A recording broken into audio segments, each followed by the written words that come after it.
Hello.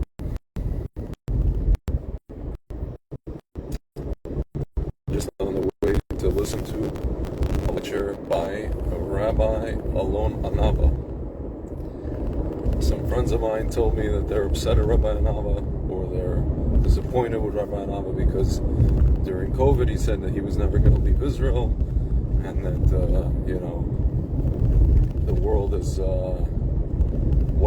changing and all these kind of things, so he's never going to leave Israel, not if somebody paid him to leave Israel.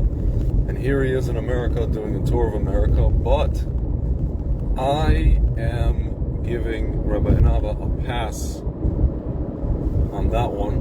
Why?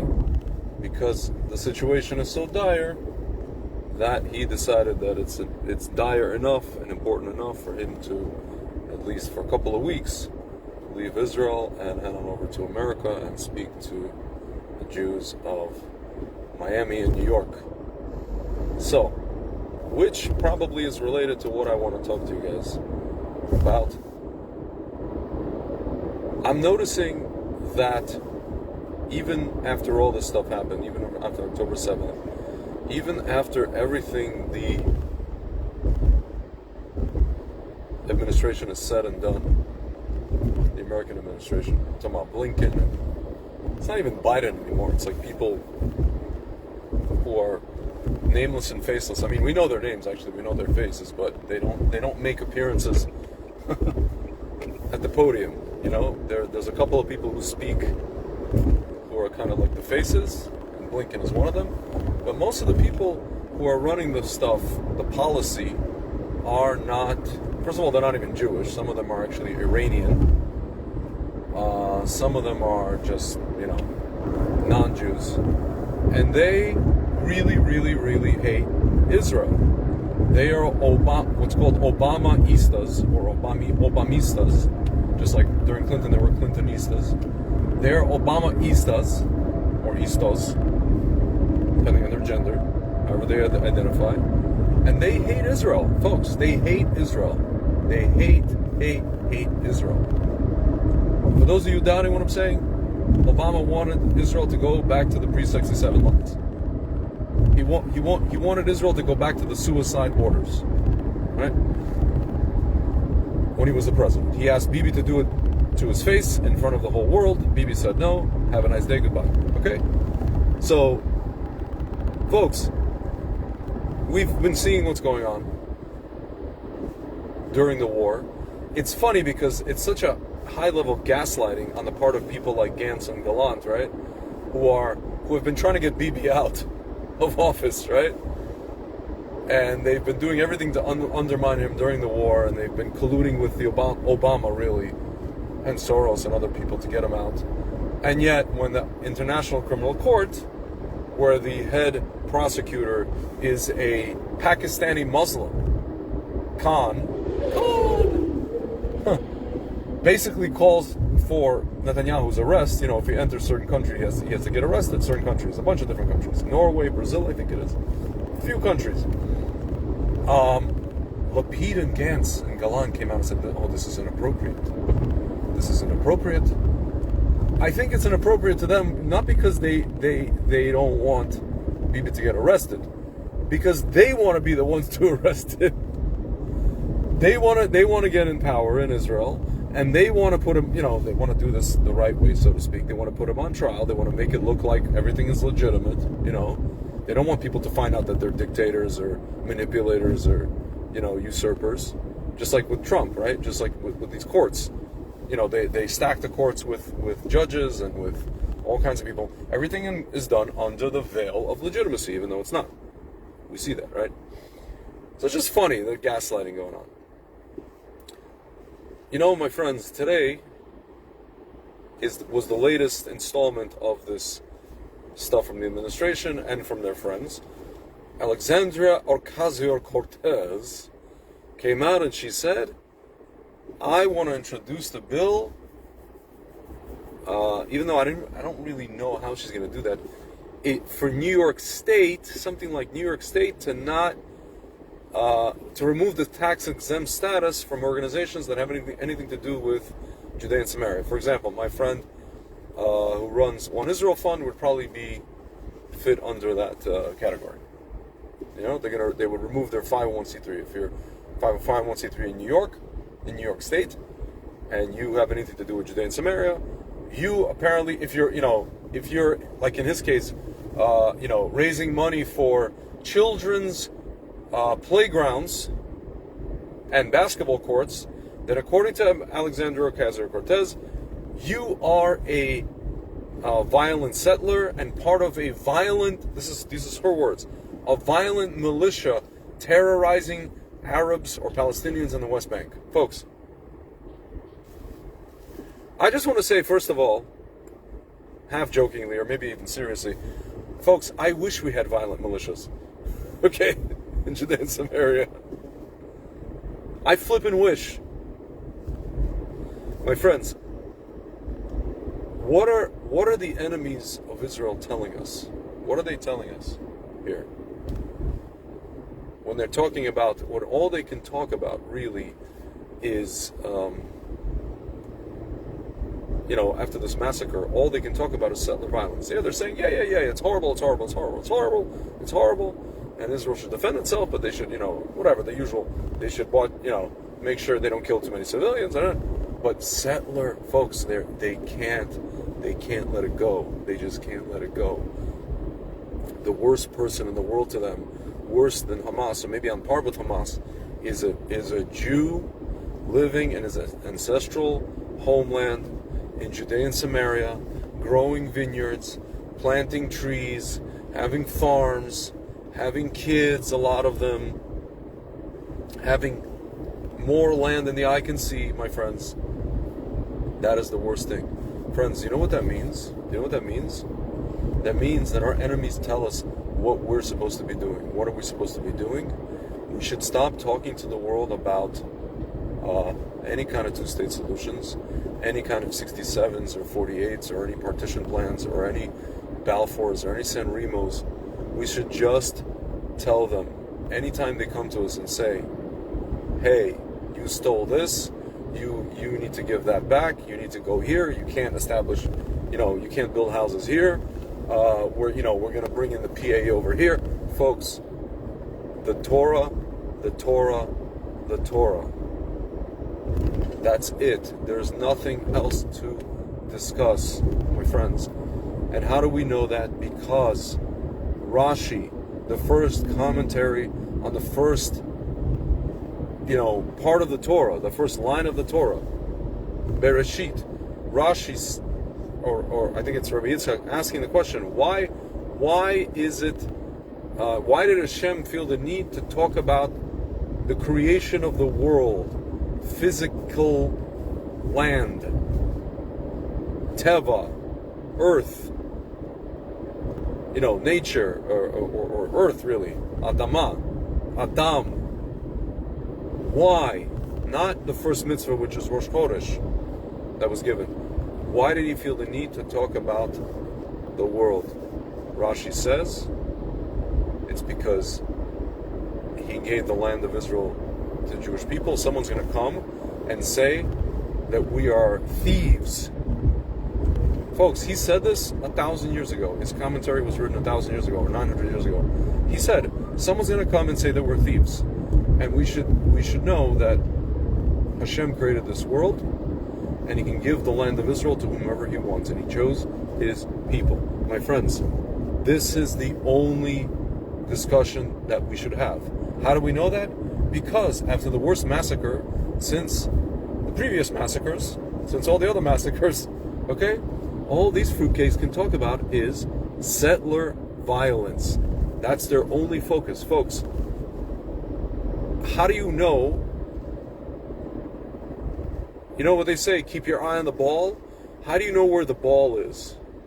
The ball is where our enemies tell us it is.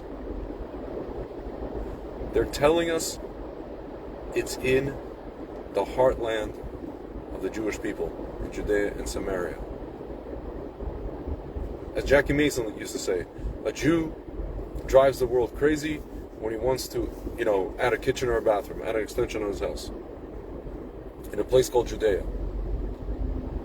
Friends, I mean, this is It is madness. When I describe it in these terms, it sounds like madness. It sounds like complete and utter insanity. Part of it is our fault, because we won that war in '67, and as my friend likes to say, everything stopped.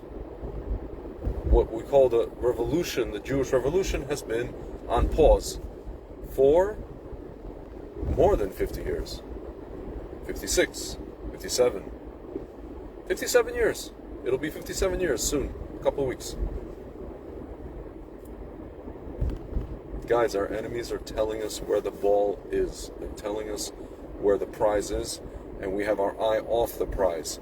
We just want to defeat Hamas. Okay, even Gantz is like, I'm giving Bibi, I'm giving you a deadline to tell everybody what's going to be after we destroy Hamas. Meaning, who is going to be in Gaza? Who's going to administer Gaza? Bibi, you can say he's waiting for Trump to come in so that the community doesn't force him to establish a Palestinian state, all this stuff. I hear it all the time. He's waiting. He's playing games with people's soldiers' lives, and he's prolonging this war so that he doesn't have to declare politics, schmaltics. Okay, folks, we have to take back our land.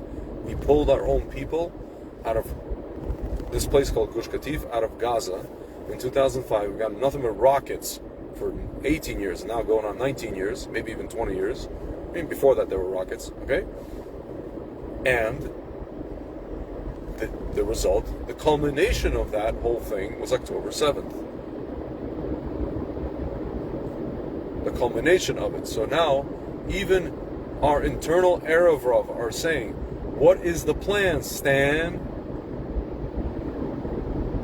What's going on? Are we going to let the PA rule over that area? Oh, that's going to be just lovely. Now we're going to have the PA over here and the PA over there. And if you think Hamas is ain't going to be there, sadly mistaken. And what, you think the PA is not going to do anything with these tunnels from Egypt? And smuggle this and smuggle that? You think the PA is not going to cause trouble? You think there's not going to be a war in Gaza? Like there was before? With different factions? You think what? You think just Hamas and Islamic Jihad are just going to skedaddle out of there? My friends,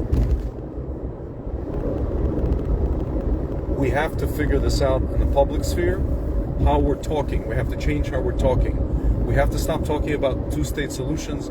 We have to stop talking about how, there's like certain citizens of Israel who are not Jewish, who are loyal citizens, which they're not. Folks, they're just playing a long game. That's a whole other discussion, which I'll read to you some passages from a book next time, okay? We have to start talking like the people who own the land. Because again, Rashi said, they're going to come and they're going to accuse the world, the entire world, the UN, folks. Folks, they just had a flag at half-mast for a freaking butcher. And you can say, who cares what they think? Folks, but it was predicted. It's not who cares. You should care because it was predicted, not because ultimately we're going to do what they say. You should care because the Torah said that this would happen. Rashi said that this would happen. Our sages said that this would happen. They spoke about this for years and years. Thousands of years. And here we are, folks, talking about solutions, and two-state this, and three-state that, and this and that, and San Remo, Balfour. Folks, nobody cares about Balfour and San Remo. If you talk about Balfour, it only makes us look more like colonizers. We got Haskama from the British, the biggest colonizers that ever lived, and then the people who we kicked out eventually, hoping that the Arabs would love us for it. A day later, what is it? One of these guys, the Egyptian guy, he said right before they went to war with us in '47, this will be the biggest. I'm just paraphrasing. The biggest bloodbath since the Mongolians, since the Mongol hordes, or something like that. Since like Genghis Khan, the guy said, this Egyptian Pasha something, I forget his name. Famous quote. They were ready to Folks, we kicked the British out of our land, and the Arabs were ready to just mow us down immediately. They gave us no thanks. They saw us with them because they were like, oh, Balfour, oh, San Remo, oh, Weitzman, oh, Lord this and Lord that and whatever. Oh, you guys are fighting for the British Army in World War II? You're on their side. Guys, what do you think happened in what's called the Farhud in Iraq in 1941? They saw that we were with the British. I mean, also they were going after us because we're Jews. Folks, the Torah, the Torah, the Torah. That's it. That's the only conversation we should be having. By the way, the Lubavitch Rebbe said the same. That's really the only conversation. And so our enemies now see, both external and internal, they now see who rules the roost in Israel. Not that I'm a fan of these politicians, but who is the majority in Israel? Traditional people, what's called Masorti people, people with kippahs like this, Haredi people, Hasidic people, basically normal people, proud Jews are the majority, the overwhelming majority in Israel. And even Russian-speaking Jews who are anti-religious, who would never cede the country to these folks who want to kick us out, okay? Or murder us. I mean, they want to murder us, really. They want to slash our throats and rape us. Folks, they know. And they think that they can neutralize us with money and influence and the media and with power and this and that. Taking away our 501c3 status is here. Folks, they're doing it on all fronts. Boycotts, they're sanctioning individuals, their bank accounts. And by the way, the Israeli government is helping them. Folks, they're coming right for the jugular, for the spiritual, historical, the most important place. And they're telling us where the ball is, and they're telling us what message we should be putting out. What message the rest of the Jewish world needs to hear. Nothing about any kind of two-state solutions, and nothing about any kind of provisional something governments in Gaza, and humanitarian boats from the American military and this and that and the other. It's not gonna fly, my friends. And I see some of my, by the way, one more thing, Hasbara friends talking about, let's talk to this guy, military expert, and hear about how the Israeli military is actually, what the amount of casualties pale in comparison to what America and this. Folks, do you see anyone giving a damn? Like literally. Again, I always tell people, this reminds me of that joke. I mean, it's a dark joke. Two Jews are sitting on a park bench in Berlin, right? And one of them is reading Der Stürmer. And the other Jew's like, Yossel, why are you reading that Nazi rag? He goes, Motel, because when I read our newspapers, I hear about how bad things are, how we're so downtrodden. When I read Der Stürmer, all I can hear is how the Jews control this and the Jews control that. Folks, what does that mean? What do I mean to say? I don't care what they say about us and we're committing this and we're committing that. I know we're not committing genocide, but I don't have to prove it to these people who are going to think that anyway. You can show them the world, and they won't care. Just like the people that are talking about settler violence. Folks, I wish there was settler violence. I'm sad that there is no settler violence. I'm sad that they took the guns away from all the people. I wish we were decimating them and not pausing and not, causing our soldiers to be, our boys to be hurt. I wish they were correct. Okay? Folks, it's all about us. It's all about us leading the way with knowing who we are, knowing that this is just about the Torah and Hashem. It's not about anything else at all. Ever. Again, how do we know that? Because right now, kids on campuses, these kids, again, the spiritual void, they are praying the Islamic prayers. It's about God, folks. Nobody calls them out for being extremists or extremist violence.